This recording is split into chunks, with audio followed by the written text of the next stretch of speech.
Natu chun member zom tak pu Lalrintluanga Sailo-i'n somang. Pu Speaker kalome. He hausa kan practice ngai lo medical check up in nei lan khana lo thinga kan member zom tak kan member pui zom tak pu TBC Aizol Wise 1 bial tu khan kan member te na thu cha te kharon soi chia maya amak ang reng khop maya tin ivelama mi te hian revenue expenditure like capital expenditure soi ho kan ti pana tulan tilo te khatia khai khom tur mani chu te kan ti dewa thuma pu speaker kan soi masadua ole voinia kan budget soi ho sang ni somni panga somni paru general discussion kan ne hian hey kan finance minister hi ani nang hian aron in soingam hi lawm hlain ka hria a chan chu introduction a khan development ta te vision na nei lo ziaron tar langam hi lawm hlain ka hria ti hian a soya pu speaker irem ti nain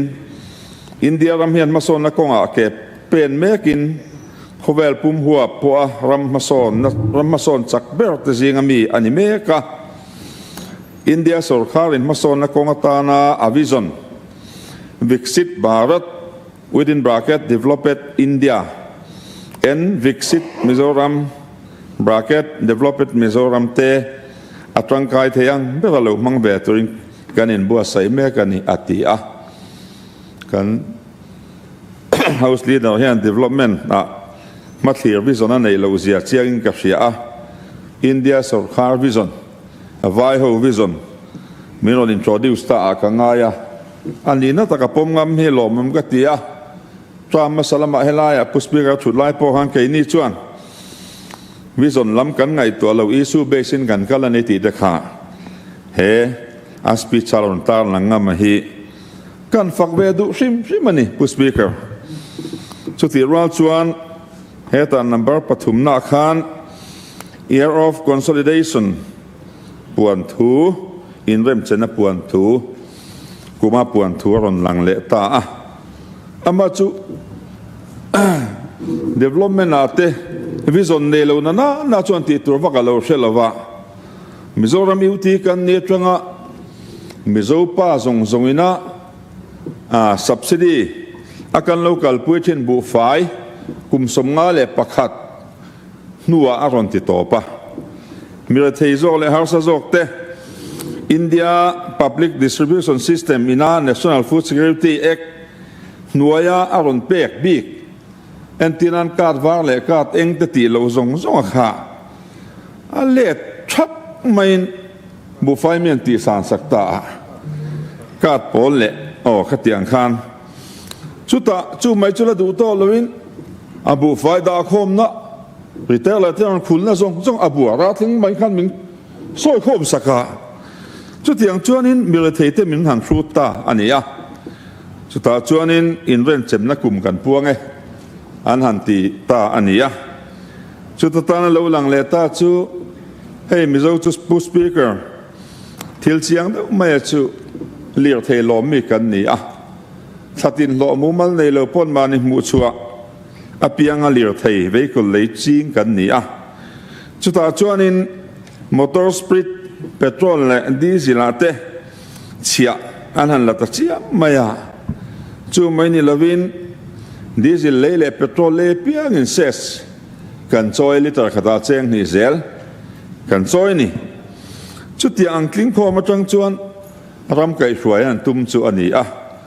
be sena asang lo le in ka sia kha malama kan members pui te khan lom thu ten han soi loma ani na taka hi he introductory speech atang hian an en lo moni cho ti ka ngai tu na alian le ni ti ka soi duwa chu wang chon voinia hianin heta number som pakhan te pon soi zela administrative reforms te pon tia sarkar ma sa khan kan lo tia to chu biometric te po department sang sarkar na thok ahun taka kal tur in ti te department kal lo mang to a san pa mang ni lem le a mingan ron tha ka kai up apps te han tia eng trung e poka shelo hi khativela kha administrative reform na kan mani chuan kan reform te hi office in khung khom ma tur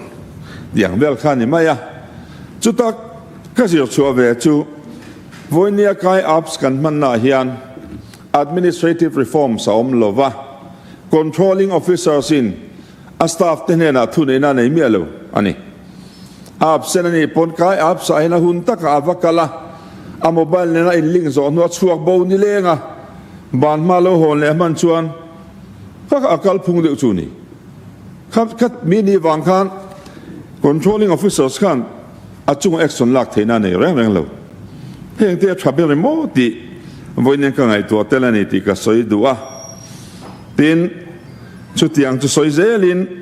hey number som le pahnia te hian pu speaker khan soi du lai chu kan thian te kan members puite ang khan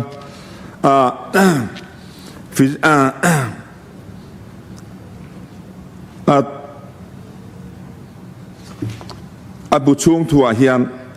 heta enga ni revenue expenditure capital expenditure tiang vel hi soi ka tum lova abu ang hian kan soi lang duwa tunlai technology lama ma son nei na kentel har san lian tak cyber crime te social media man sual te dole tu por poleng the na ching te be let na ko ate dap suale rem na pe ko ate thei to kan chua antia hei hi thil chu ka sual chon ka fellow speaker nimin maya zubil kan soi chungchanga po kan house leader zam ta khana ron soi le mi an be na ko ate poni ka ringa te ka support khop maya mei chom thadulo ten Zanlai tak tlengan phone tu soi ni powar zong zong ku ta oma cyber crime zong zong thlengin David Sailawa ti lo hi he cyber crime man ku to mi an la si chok si lawa kan CM po Zanlai phone chin haweng a ten la chui chu lo ti te ka ai tu de wani chui chu tla ka ni kan ram lu ber ani ani in anron phone na number zong zong a lo block veka voin thleng yen enga tinga helama thu nei tu ten mala la lo ti hi ka ngai pui mo hle ani chuwang chuan a minister in charge pon min lo phia sakse ka du khop mai ram ro ren la sang ber Zanlai me che thadu na phone ringot mai a chui na lama ma kan la kan soi lang box si lawa cyber crime chung changa social media man suana te le dot por poleng the da ching te ne na kong swang sem na pe kong a te thei top suan ti kan house leader chu kan veng ve don lo min le ti te min ngai tu ti rani chu ti rol chon he budgeta pu speaker ka ai poimo ber chu helai and flagship program anon soi agriculture marketing board a cheng vai pel che za le som da thu lo langa chumi tan chon mun phia atia number 1 da mun phia hi sarkarin policy kan kalpui fu lova voin thleng yan tuna mai po min ron bia kabial ko somtum pathuma mun phia ching lomani khotam zokin pakhat ma le lawm lova abdul te hote safika to nin leini chuwang chon helaya hian budget bua han soile tla ke moni choni kuma soini to ha he ni kum budget speech poka kenga kan compare thina he le om si lo mala na om lova helaya house information tan ka fia solo chon zit ko kal tang ti tumani atia mun phia si general mekani rotuet la mai don rotuet lak chon alak chi to lo chuwang chon kut na thok tu te mangai in ti si hian an trana huwa in ti sei me kan in ka fia apoi ka ti tak zetani ti ka soi duwa tin nei budget ai saski mu tam te in chuan nan kan mangem mani loan ania kan threwa tin nikum he sarkar din tir khan saski a hian chuan utilization dik kan submit ang ten tia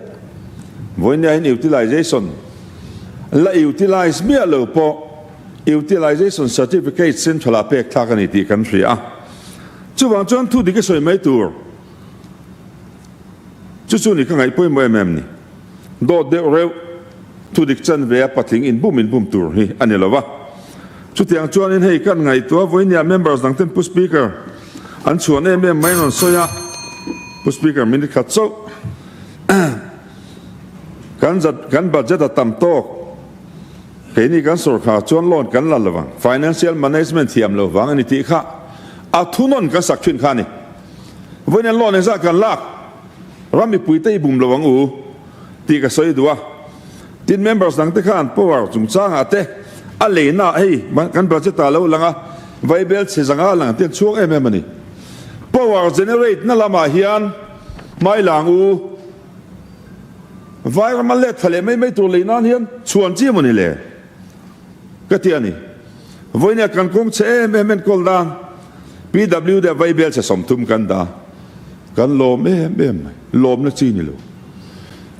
kabel us pai leng me mar par ngal po 71 crore kan thok me kan ni tin kong pui le le che nan viable se som sari kan da members dang thal in lawm takin ka ring lo le pa siam nan viable se som train dai lawang PAC tu pam nan viable se som kan da ti bial tu te kan lawm me sor kha ve reng rong chan dang chu ma le han lawm na siam tur mam ni ka ti dewa chuai ma chuan social service sector hian nikum ain 4.43% in an yamani enga tinga social service sector kan ngai point molo ti te pu speaker ka soi duwa kan in soi tu lak lo chuan soi tur tam hle maya chuan chuan voinia hian he kan budget sang ni som ni panga som ni paruk a hian lawm na turom lo ti ka soi du da ni ti pu speaker kan soi ni khalome